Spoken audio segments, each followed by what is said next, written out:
Artificial intelligence లాంటివి వాడొద్దు. దాన్ని బేస్ చేసుకుని దర్శనం 2 గంటలు అయిపోతుందనేది నమ్మొద్దు అంటూ మాజీ ఈవో ఎల్వి సుబ్రహ్మణ్యం గారు చెప్తే, ఆయన అట్లెందుకు మాట్లాడారో అర్థం కావట్లేదు. ఏఐఏ వాళ్ళు ఉచితంగా సేవలు అందిస్తానంటున్నారు. 2 గంటల్లోనే దర్శనం అయిపోతుంది అంటూ ఏదైతే నాయుడు గారు చెప్తా ఉంటే అట్లెట్లా సాధ్యమవుతుంది?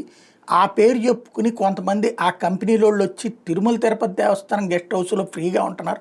తిరుమల తిరుపతి దేవస్థానం కార్లు ఎట్టుకుని తిరుగుతున్నారు. 7-8 నెలల క్రితం మీరు పవర్లోకి వచ్చినటువంటి సందర్భంలో ఆ మాట చెప్పారు. అది నిలబెట్టుకోవడం కోసం అది దిగేంతవరకు ఆ మాట మాట్లాడుతూ ఉంటారు. ఎలా సాధ్యమవుతుంది అన్నటువంటి ప్రశ్న వేస్తున్నారు కరుణాకర్ రెడ్డి, మాజీ chairman. At the same time ఏదైతే మొన్ననే మీకు సంబంధించినటువంటి బోర్డు మీటింగులోనే ఇంకొక కాంప్లెక్స్ కడదాం అనుకున్నారు భక్తులకి, క్యూ కాంప్లెక్సు. మరి 2 గంటల్లో దర్శనం అయ్యేటప్పుడు ఇంకొక కాంప్లెక్స్ కట్టాల్సిన అవసరం ఏంటి?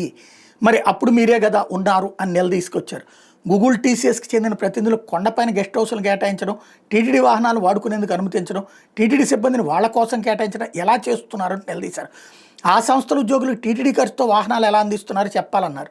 9 నెలలుగా ఏ టెక్నాలజీని తీసుకొస్తున్నామంటూ పదవీకాలం ముగిసే వరకు ఇదే చెప్తూ కాలక్షేపం చేస్తారా అని నిలదీసుకొచ్చారు. దాదాపు 1,00,000 మంది భక్తులు వచ్చే టీటీడీలో భక్తుల సౌకర్యాల మీద దృష్టి పెట్టమని చెప్పి హితవు చెప్పారు. నిన్న మాజీ చీఫ్ సెక్రటరీ ఎల్వి సుబ్రహ్మణ్యం గారు వెంకటేశ్వర స్వామి దర్శనం చేసుకున్న తర్వాత బయటికి వచ్చి ఈ ఏఐ టెక్నాలజీతో దర్శనము అన్నటువంటి విషయం మీద ఆయన అనుమానాలు వ్యక్తపరిచారు. దాని మీద వెంటనే చైర్మన్ బిఆర్ నాయుడు గారు తీవ్రంగా స్పందించటం జరిగింది. అవగాహన రాహిత్యంతో మాట్లాడుతున్నాడు ఆ మాజీ అధికారి. నేను ఎంతో నిపుణులైనటువంటి వాళ్లతో ఈ ఏఐ టెక్నాలజీతో 2 గంటల లోపల దర్శనం చేయించడానికి కట్టుబడి ఉన్నాను, అది చేసి తీరుతాము అని. నేను బిఆర్ నాయుడు గారికి ఈ సందర్భంగా ఒక ప్రశ్న వేస్తున్నా. బిఆర్ నాయుడు గారు, మీరు అంత పట్టుదలగా ఏఐతో 2 గంటల్లోపే దర్శనం చేయిస్తానని అన్నటువంటి మీరు 10 రోజులు కూడా కాలేదు, జరిగినటువంటి పాలక మండలిలో ఒక ప్రధానమైనటువంటి నిర్ణయం 3వ క్యూ కాంప్లెక్స్ను కట్టాలి అన్నటువంటి నిర్ణయం ఎందుకు తీసుకున్నారు? మీరు బాధ్యతలు చేపట్టిన వెంటనే క్యూ లైన్లలో, ఆ వైకుంఠం క్యూ కాంప్లెక్స్లలో గంటల తరబడి భక్తుల్ని ఎలా ఉంచుతున్నారు? ఇది మానవ హక్కుల ఉల్లంఘనే, ఇది చాలా అనాగరికమైనటువంటి చర్యలు ఇవి అని మాట్లాడినటువంటి మీరు బాధ్యతలు తీసుకున్న రోజు నుంచి ఏఐ టెక్నాలజీని గురించి నిరంతరము మాట్లాడుతూనే ఉంటూ, మొన్న జరిగినటువంటి పాలక మండలి సమావేశంలో 3వ క్యూ కాంప్లెక్స్ను కట్టాలా అన్నటువంటి నిర్ణయం ఎందుకు వచ్చింది నాయుడు గారు? అంటే దాని అర్థం ఏంది? ప్రస్తుతం ఉన్నటువంటి 2 క్యూ కాంప్లెక్స్లు సరిపోవటం లేదు కనుక 3వ క్యూ కాంప్లెక్స్ అవసరం కూడా ఉంది అని మీరు గుర్తించిన తరువాత, అంటే ఏఐ టెక్నాలజీతో కాలం గడపటమే తప్ప దాని మీద చర్చ మీరున్నంత కాలము ఏఐ టెక్నాలజీతో సులభ స్థరంగా దర్శనం భక్తులకు కలిగిస్తాను అని చెప్పుతూ పోతూ మీ పదవీ కాలం అయిపోతుంది, నేను ఉంటే చేసేసి ఉండేవాడిని అని చెప్పుకోవటానికి తప్ప ఈ ఏఐ టెక్నాలజీ ద్వారా మీరు 2 గంటల్లో దర్శనం ఇప్పిస్తారు అన్నది ఒక అద్భుతమైనటువంటి కల్పన అన్నటువంటిది ఎల్వి సుబ్రహ్మణ్యం గారే కాదు, ఇంగితం ఉన్నటువంటి ప్రతి ఒక్కరికి అర్థమైనటువంటి విషయం.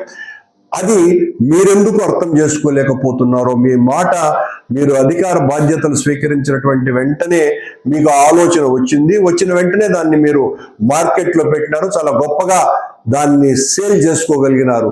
బిఆర్ నాయుడు గారు చాలా దూరదృష్టి కలిగినటువంటి వ్యక్తి అన్నటువంటిది. కానీ మీరు వచ్చి దాదాపు 8-9 నెలలు అయిపోతున్నది. 8-9 నెలల్లో ఏ రకమైనటువంటి ప్రోగ్రెస్ దానికి మీద లేకపోగా, మీరు ఎవరి సహకారం అయితే అడిగారో, గూగుల్ టీసీఎస్ ప్రతినిధులు కొండ మీద